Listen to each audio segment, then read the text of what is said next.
Salut à tous. Alors aujourd'hui, nouvelle expérience. Il y a quelques mois, je vous parlais de l'expérience du riz qui mettait en application la théorie de la mémoire de l'eau du japonais Masaru Emoto. Si vous ne l'avez pas vu, je vous la glisse en description et dans les fiches, n'hésitez pas à aller faire un tour à la fin de cette vidéo.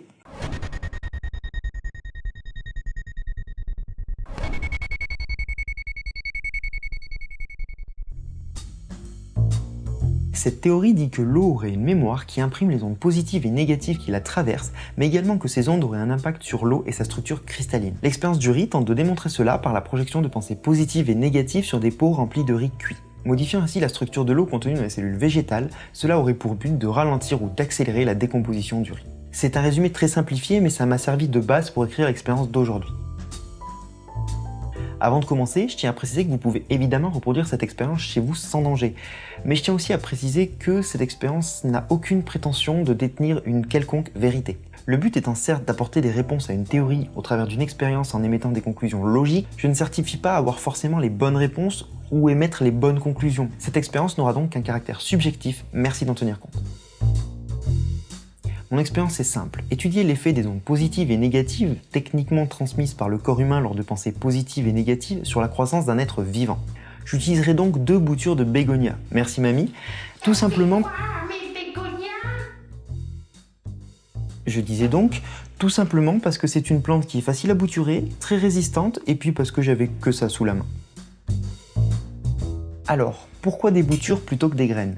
Tout simplement pour éviter les différences génétiques qui pourraient altérer l'expérience en rajoutant des variables. Une bouture étant un clone, on a donc 2 plantes génétiquement identiques qui sont censées avoir des croissances identiques dans des conditions similaires.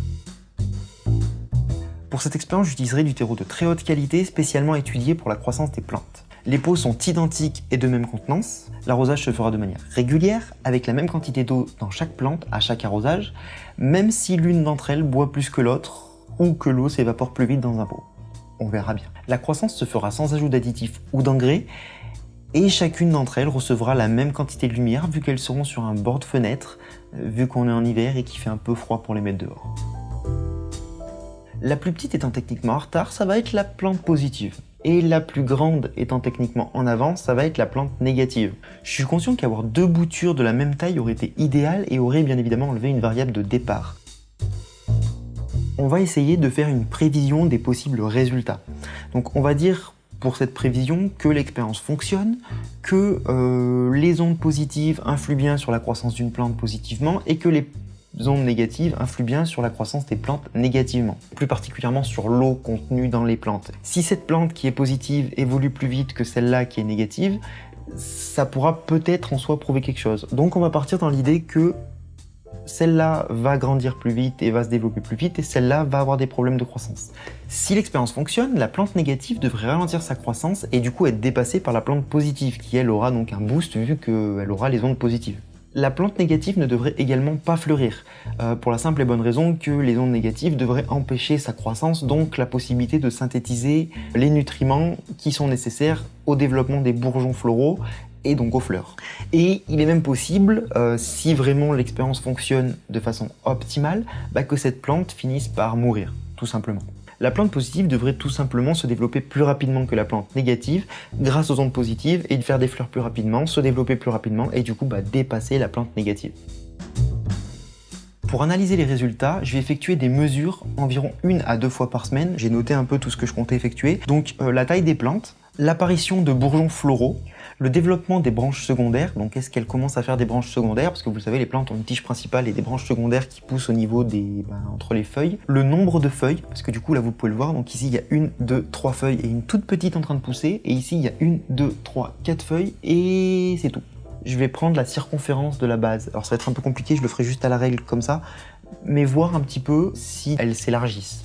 Et je noterai un petit peu toutes les remarques particulières telles que la perte de feuilles, le taux d'humidité du terreau, si par exemple un des terreaux sèche plus vite que l'autre, ou qu'une plante consomme l'eau plus rapidement. Voilà, je pense que c'est déjà pas trop mal pour cette expérience au niveau des mesures et des résultats. Mais si vous avez des idées, n'hésitez pas à me les mettre en commentaire, comme ça je les appliquerai le plus rapidement possible.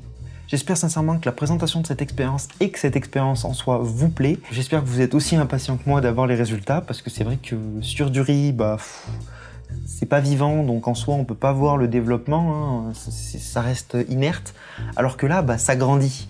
Donc on va voir s'il y a une différence de croissance, s'il y a des modifications, bref, j'ai hâte. En attendant, je vous invite à liker, partager et commenter au maximum cette vidéo, ça me permet d'être mieux référencé et du coup de faire grandir la chaîne. Comme toujours, abonnez-vous et activez les notifications pour ne rien manquer et faire grandir la communauté. Sur ce, je vous souhaite une bonne journée, soirée, nuit en fonction de l'heure où vous regarderez cette vidéo et je vous dis à très bientôt. Bye!